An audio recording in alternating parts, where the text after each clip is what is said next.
Alrighty, we are back with Catalyst by Lisa Beeson. Chapter 26. Ari observed the old factory from her perch atop a neighboring building, blending in with her shadowy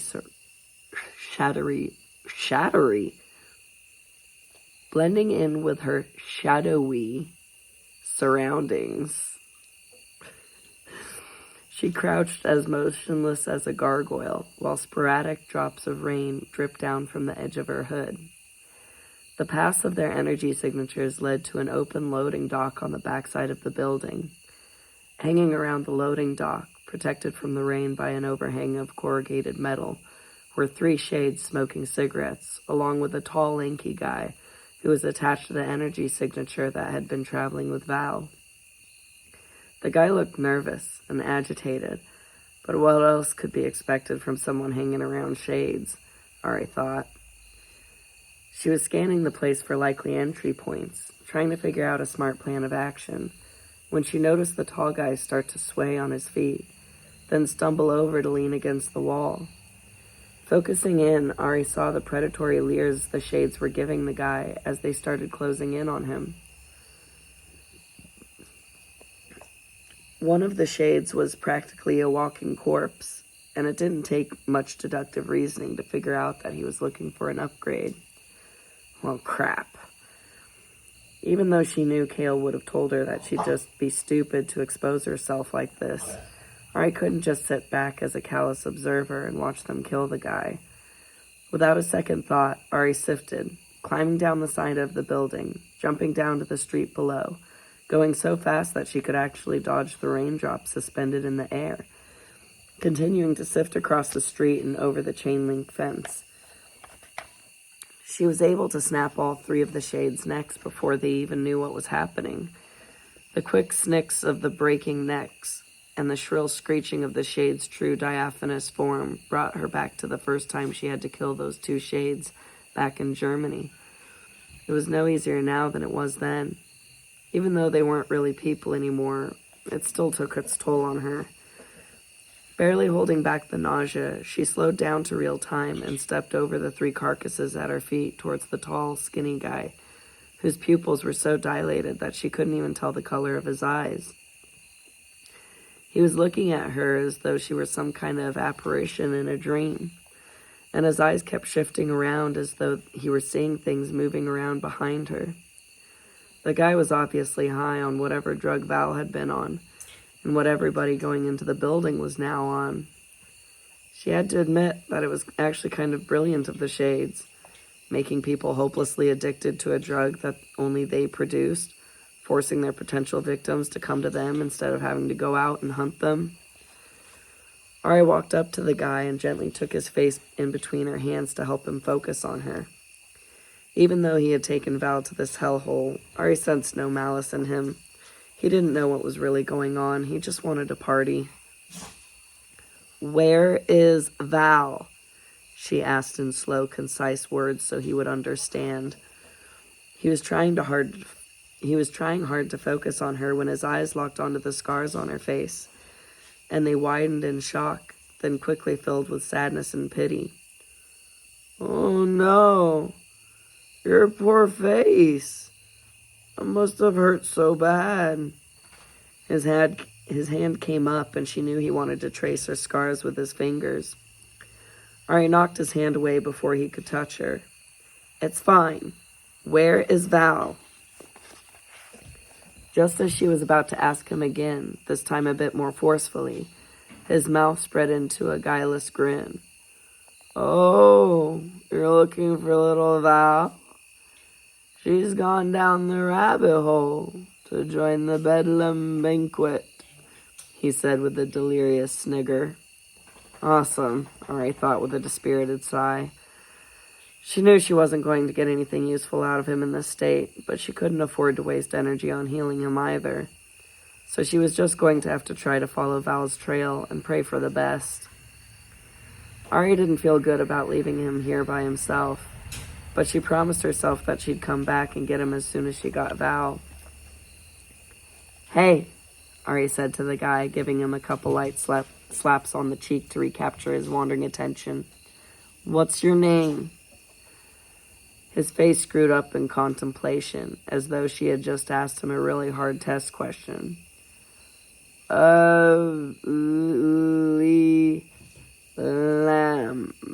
Liam. It looked as though it was right on the tip of his tongue, and then he had it. "Liam," he said confidently. "Yeah, that's it. Liam." "Good job," Ari said with a smile and a slightly sarcastic congratulatory pat on his shoulder. "Now, Liam, look at me," she said, trying to keep his attention. "I want you to stay right here and don't move. Can you do that for me?" Sure. Yes, I will do that for you," he said like a compliant child, eager to please. "But you have to tell that jackalope dressed like Willy Wonka that I will not play Monopoly with him," he said while looking over her shoulder at absolutely nothing and giving the mythical animal the stink eye. "He looks untrustworthy. Rabbits shouldn't have antlers. It's just not right." "Oh, jeez." "Okay, I'll do that," Ari promised. She helped Liam sit down on a dry patch of ground and lean against the wall under the loading dock, away from the puddles. She glanced over her shoulder to the empty space behind her, while purposely not looking down at the corpses on the ground. "Please leave Liam alone, Mr. Jackalope. He doesn't want to play with you." "Yeah!" Liam shouted.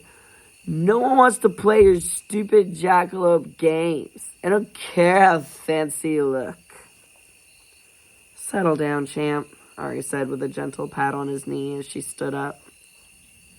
"Stay right where you are, and I'll be right back." "Roger that," Liam said with a sloppy salute and a febrile smile. I feel something on my lip. I don't know what. That's when Ari's enhanced hearing picked up the faint strands of Val's voice singing something over the rhythm of the hypnotic thumping of the music inside.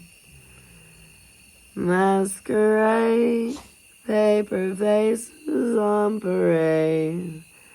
Masquerade, hide your face, so the world will never find you," Val's voice sang drowsily, and Ari recognized the lyrics from the musical, The Phantom of the Opera.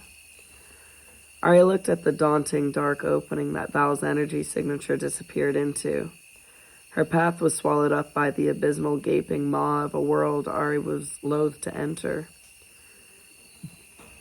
"Masquerade, seething shadows, breathing lies.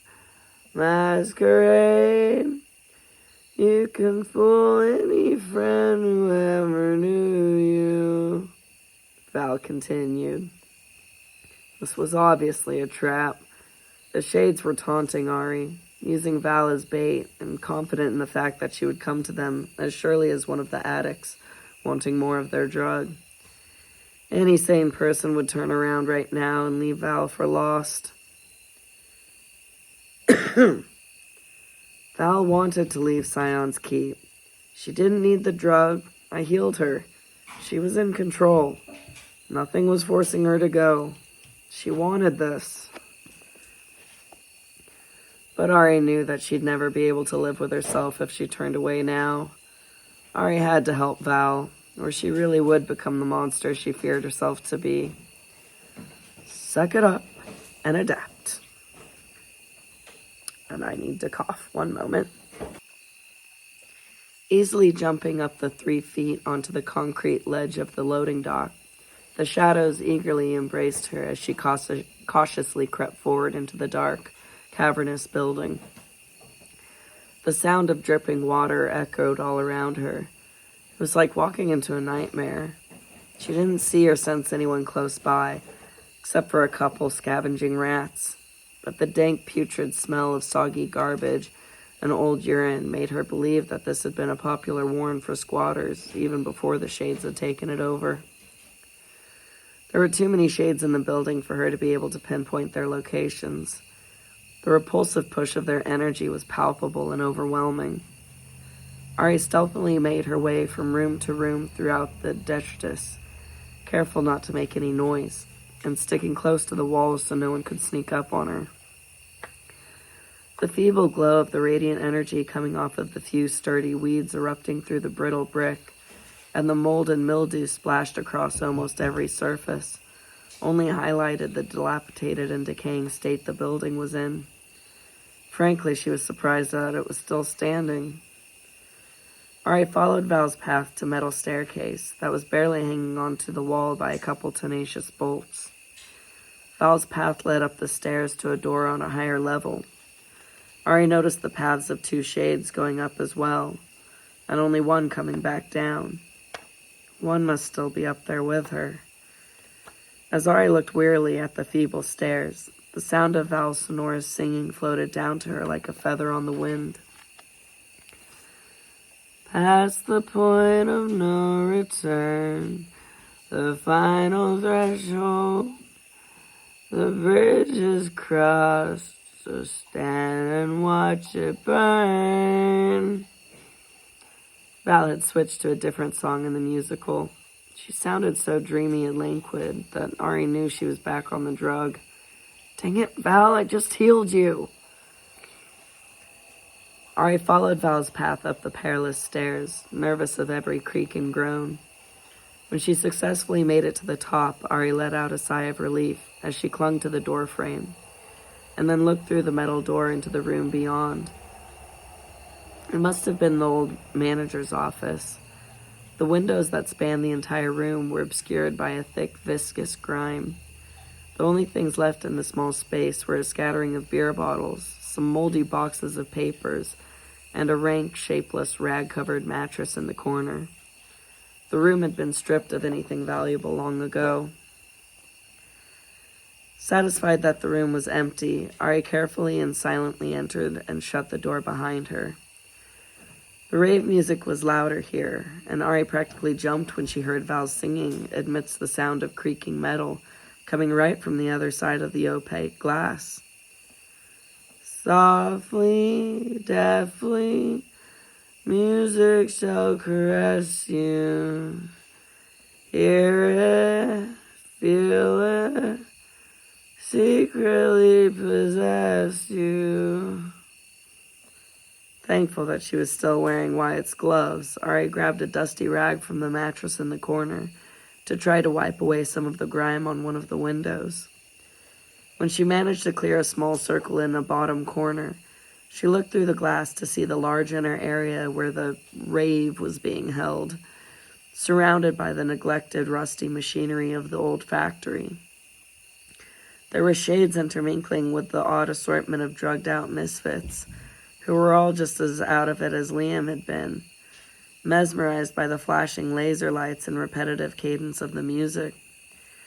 They were all at the mercy of the shades, sprawled haphazardly on any available space, raptly watching things that only they could see.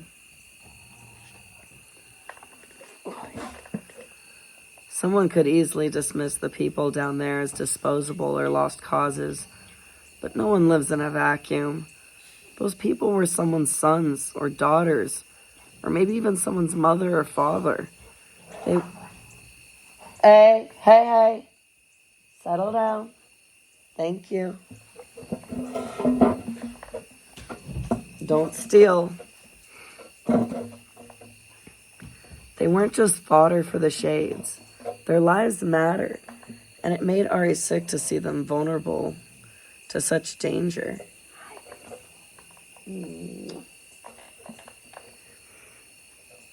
Ari moved to another window and quickly cleared away another circle of grime, then gasped, illuminated by the dying watery evening light coming from the large hole in the collapsing ceiling. Val was practically upside down, half hanging out of a broken metal cage. Her eyes closed and the ends of her long hair tracing circles in the air above the wasted crowd. The cage spun lazily on a hook at the end of a steel cable attached to an ancient winch on the ground. Val was oblivious to her precarious situation, contentedly swaying her arms in the air in time with the music only she could hear. Open up your mind, let your fantasies unwind. In this darkness that you know you cannot fight. Ari looked through the door that the signature paths went through and saw that it led out to a catwalk. And there, listlessly leaning on the railing, was a shade. He was smoking and gazing at Val with carnal hunger, his pitch-black aura reaching out to her with its oily tendrils. The contents of Val's bag were strewn all around his feet, and Ari's eyes were drawn to something red sticking out of his pants pocket. When she realized that it was a pair of Val's underwear, her protective instincts took over, nullifying any inclination of self-preservation. Her left hand went to the satchel attached to her thigh, opening it and extracting the screwdriver in one smooth motion as she burst through the door. Sifting over to the lecherous cretin, while pushing through the physical repulsion of his dark energy, Ari grabbed a handful of his greasy hair, yanking his head back and exposing his carotid artery to the tip of the screwdriver. A quick neck break was too good for him.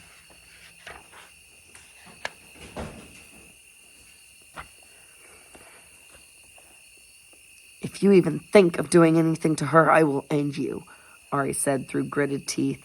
Slowly and painfully. She dug the tip of the screwdriver into the skin, just enough to cause a trail of blood to slide down his neck. But instead of the fear she expected to see in the shade's stolen, bloodshot eyes, she only saw rapture as his face stretched into a grotesque grin, exposing the few rotted teeth he had left, while he greedily inhaled the air around her. She realized that he was feeding off of her anger. Let it flow like sand through your fingers, Kale's words echoed in her mind. The sound of straining metal caused Ari to glance over her shoulder, just as one of the corroded steel threads in the cable snapped from the strain.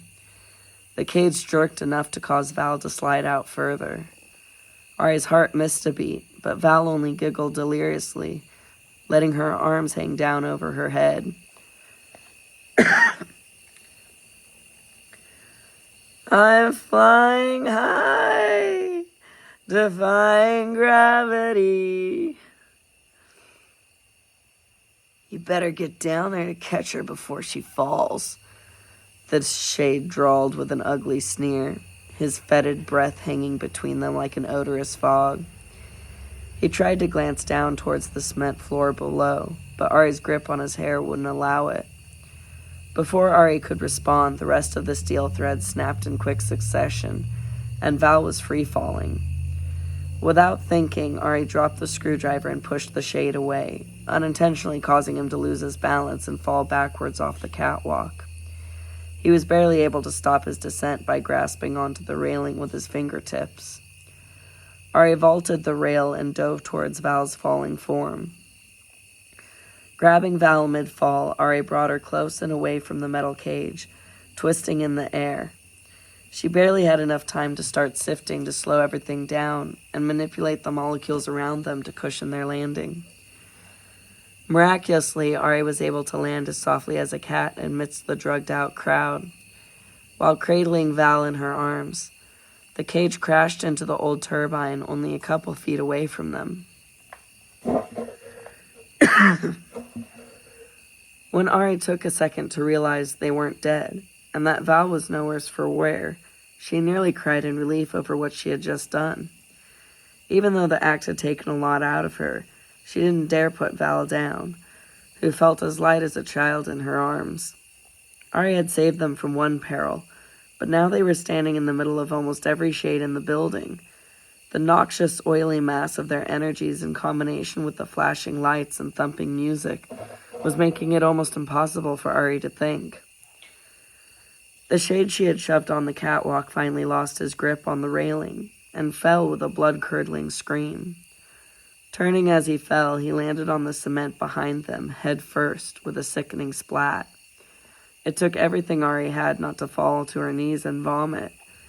The inevitable screeching of the shade leaving the remains of the body made her skin crawl like nails on a chalkboard. As Ari tried to calm herself, she watched the shades moving away from their intended victims to look at her in various stages of shock and rage. 3 of the people who were practically passed out earlier were now surrounded by pitch-black auras and were staring at her with pure hatred in their now red-rimmed eyes.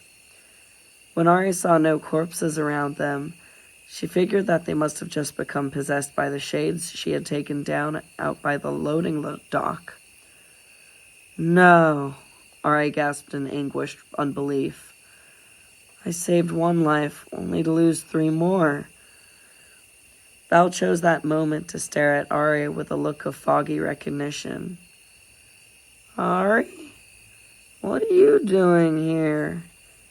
Were we just flying?" "I'm gonna get us out of here, Val. Just hold on to me," Ari said, while warily eyeing the surrounding shades. She was trying to let go of her anger and tormenting guilt and muster up enough strength to sift out of there.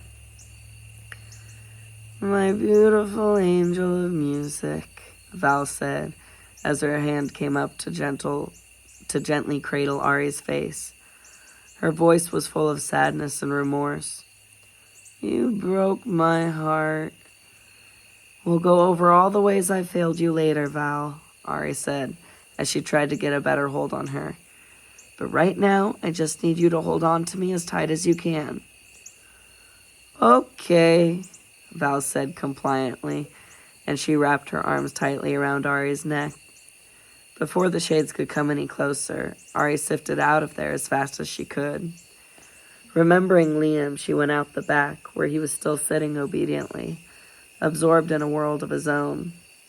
Continuing to sift, Ari used her amplified strength to shift Val into a fireman's carry over her right shoulder, and lifted Liam's long, lanky form over her left one. She then sifted all the way back to the alley where she had left Wyatt's motorcycle, which was still there under the cardboard and wet newspapers.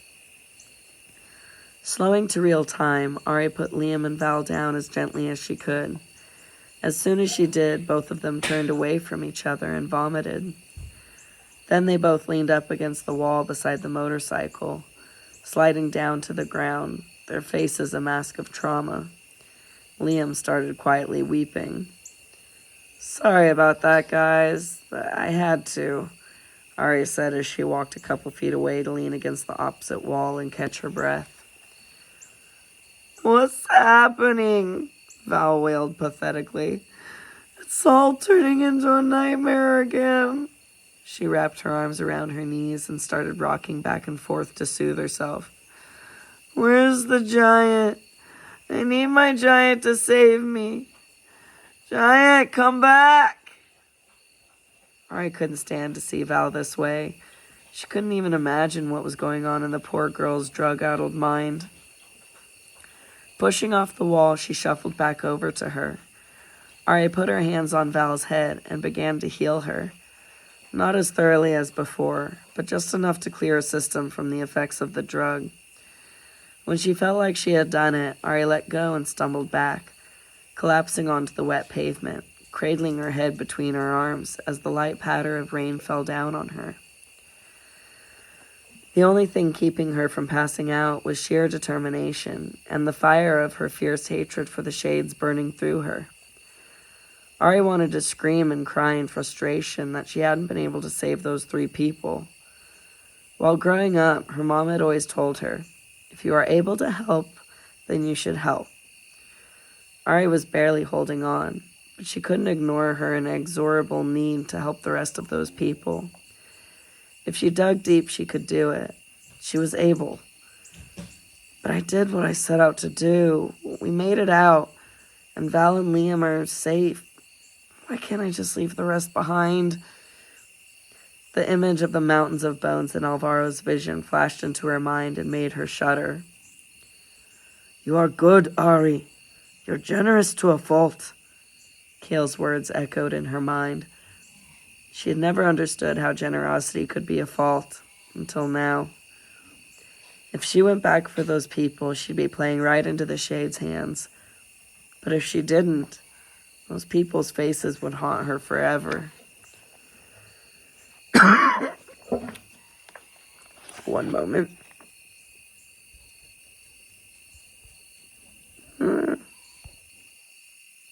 Alrighty. You came after me. Why? Val's perplexed voice came from across the alley. Ari moved her arm away from her face and lifted her head to see Val looking at her, honestly baffled that Ari would do that for her. Because I meant what I said. I care for you, Val, Ari said. Not exactly in the way you want me to, but I care for you all the same.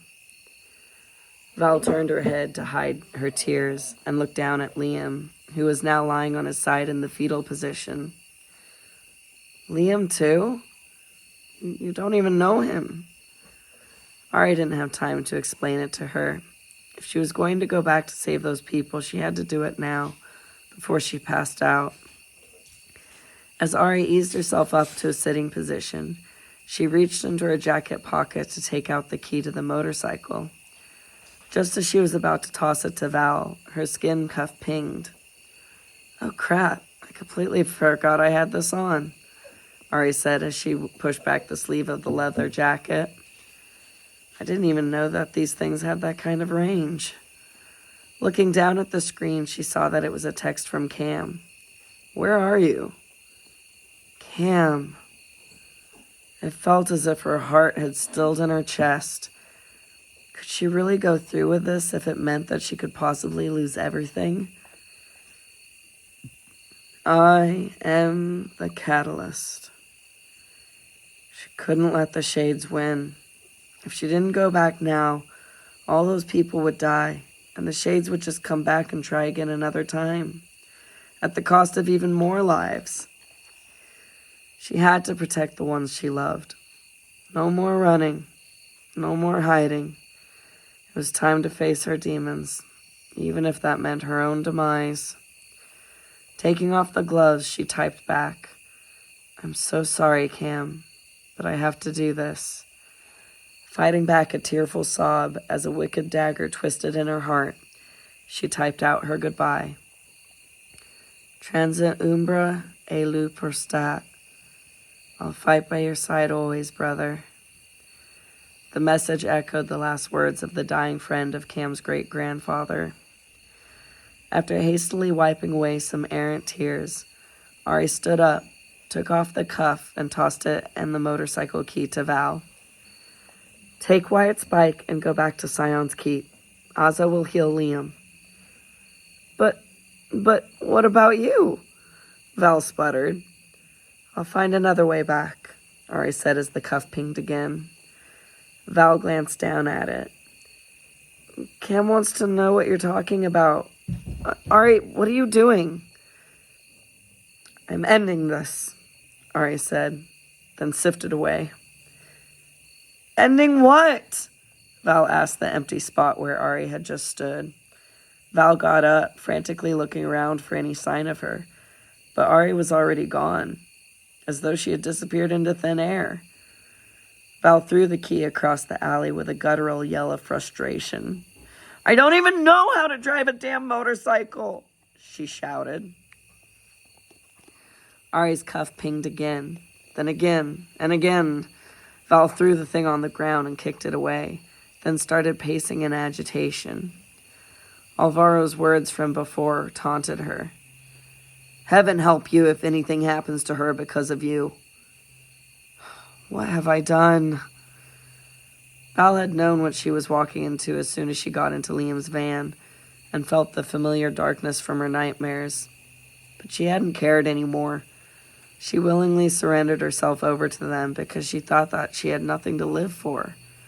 She had given up. But Ari cared enough to come after me. Ari had willingly come to her rescue from the demons, to rescue her from the demons. and it healed Val not once, but twice, at great cost to herself. No one had ever cared that much for Val. No one had ever selflessly sacrificed for her like that. And now she was running back to those demon monsters. I'll make that building crumble to the ground and crush them all to dust before I'll let them hurt her. She was just about to start running after Ari when she heard Liam mumble wretchedly, "I should have played Monopoly with the jackalope." Val cursed, walking back to where Liam was lying pitifully on the ground. She took all the cardboard and newspapers hiding the bike and covered him with it. "Stay quiet and don't move until I get back." "Please don't make me go on that crazy ride again," he whimpered. "I won't, I promise. Just stay hidden until I get back." Liam nodded that he would, and as Val put the last newspaper over his head, she heard a strange, squawking voice coming from above her. "Run! Run!" Looking up, she caught a flash of green feathers fly across the space between the tops of the two buildings that created the alley. Weird. Then a scuffling sound caused her to turn, and she saw two men in black suits walk into the alley. Val could tell right away that they were bad news, but she wasn't in the mood to run from anyone. "You douche-shoots just walked into the wrong alley," she said. The rage within her began to boil up, and the ground began to shake. Just as she was about to concentrate her focus on them, one of the men swiftly lifted his arm to aim his gun and shot her. Stumbling back in complete shock, Val's hand immediately went to the sharp pain in her neck. Expecting to feel blood pouring out of a bullet wound, she was surprised when she only felt a small dart sticking out of her skin instead. "What the she began to say, but then she was falling back into a bottomless pit of darkness. It's getting dark. Speaking of darkness, it's getting dark here. Luckily, we're almost done. We're almost done. Ari was sifting back to the factory with a rage-fueled, fatalistic determination. Letting Cam go had felt like ripping her own heart out, but she had to let go and leave it all behind if she was going to be able to accomplish what she had to do. She was going to save those people and end the Shades if it was the last thing she did. She didn't quite know exactly how she was going to do that yet, but she felt the potential inside her. Maybe this is my purpose. Maybe this is why I'm here. To free the earth from this vile scourge, once and for all. On her way, she encountered 4 Shades that had come after her. She let the muscle memory from her training with Kale take over, and without having to think, she attacked each Shade with a cold ferocity, holding back just enough so that each strike was aimed to cause the most excruciating pain their stolen bodies could endure, without actually killing them. Shattering knees, breaking femurs, dislocating limbs, crushing noses. Ari had learned her lesson. Killing the bodies only sent the Shades free to possess someone else. She needed to incapacitate them enough to punish them without giving them a chance to possess any more people. There were 3 more Shades down the street, which she took out easily. She was in a zone of absolutely no empathy or remorse. In this moment, she was a machine. At the entrance to the old factory, she crushed the sternum of one Shade and broke the back of another, then continued on to the place where the drugged-out humans had been earlier. When she got there, she slowed down to take in what she was seeing. The music and the lights were off, and there were only 6 people left of the 30 or so that had been there before. "What have you done with them?" Ari screamed. She knew that someone was listening, and she didn't have to wait long before 4 Shades come running at her, and a 5th walking leisurely behind. Focusing her energy around the 6 remaining people, who were lying in a dreamy stupor, Ari put a protective shield around them, just in case she misjudged her attacks and the Shades' bodies died. She couldn't afford to sift while concentrating on the protective shield, so she took the shades on using only her strength. She was able to take one of them down before she heard someone say, "Enough!" The other shades backed down, obeying the authority of the shade who had come walking in behind them. "I believe you've caused enough damage, girl," the shade declared. She'd never seen the stolen body before, but something about him was eerily familiar. Then it hit her. He was looking at her through different eyes, but she could feel who it was. It was the shade who'd had the spiky platinum hair back in Germany. She didn't know his name, but his companion Haksha had threatened Cam with a switchblade. That's when she had flipped out and broke their necks. Somehow this shade had followed her all the way to Toronto. Lord have mercy. Oh, and it is getting dark. You know what? I think I need to go get my flashlight now. Uno momento.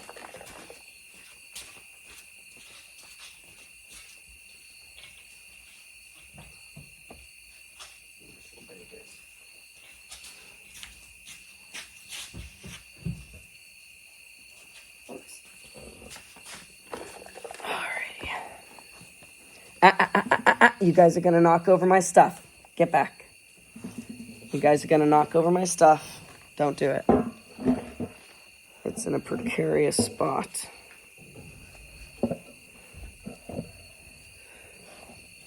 I'm almost done.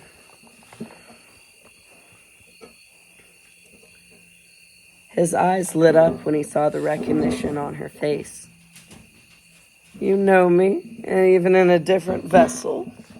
I'm flattered." "You did all this just to get back at me for what happened in Heidelberg?" Ari asked incredulously. Her blood ran cold when a horrible thought occurred to her.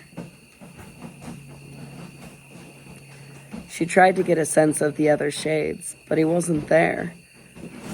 "Where's Haksha?" she yelled, her concentration faltering on the protective shield. "If he goes anywhere near Cam, I'll..." She lurched forward, ready to smash the shade's new body to a pulp. But a wave of dizziness overtook her, causing her to falter. She had to give up on the protective shield. It was draining too much out of her. She was barely holding on to consciousness. "I wouldn't do anything if I were you, girl," the shade warned her with a glare. "Haksha is nowhere near your precious Cam. He is elsewhere, busy with other, more entertaining pursuits," he said with a wicked grin. "This has gone way past what happened in Heidelberg." He looked her over, taking in all her scars and the rip in her pants which showed off her robotic leg. "Look at the state of you," he said, shaking his head in mock pity. "If only you would have come with us, you'd still be whole and beautiful. But no, you had to be stubborn and selfish, and now look at everything you've lost. And what your choice has done to the people you love." He took out his cell phone, tapped on it, and then held it up for her to see. "Do you recognize this view?" Ari looked at the screen and began to shake in a cold sweat, fighting to get air into her petrified lungs. He was showing her a live feed from a camera, looking diagonally across the street at a familiar gray house. Her family's house. Her mom was in the front yard tending to her flowers in the last gold and coral rays of the Georgia summer sunset. Her dad was sitting in one of the rocking chairs on the front porch, talking to her as she worked, both of them oblivious to their dire circumstances. "The only thing keeping your parents from experiencing the most horrific deaths imaginable is a 6-digit code that he emphasized, pointing to himself, have to tell the person on the other end of the line every hour. If you harm my vessel or refuse to cooperate, I will fail to give the code on time. I'm so sorry. Ari breathed out tearfully to her parents' images on the screen as her knees buckled underneath her. I'll save you, she wanted to say, but she had pushed herself far past her limits, and she blacked out before the promise could leave her lips.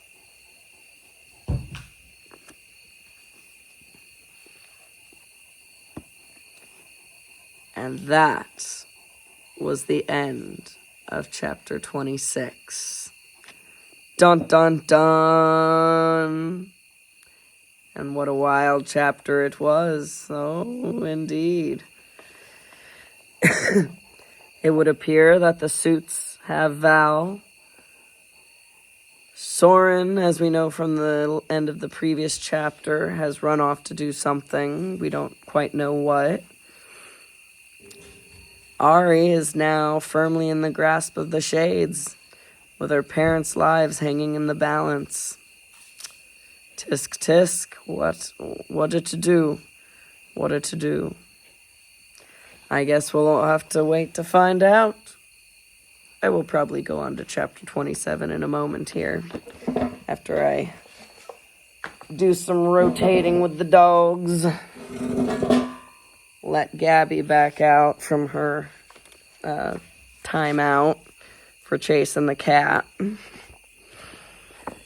Thank you for joining us. See you back at chapter 27. Peace.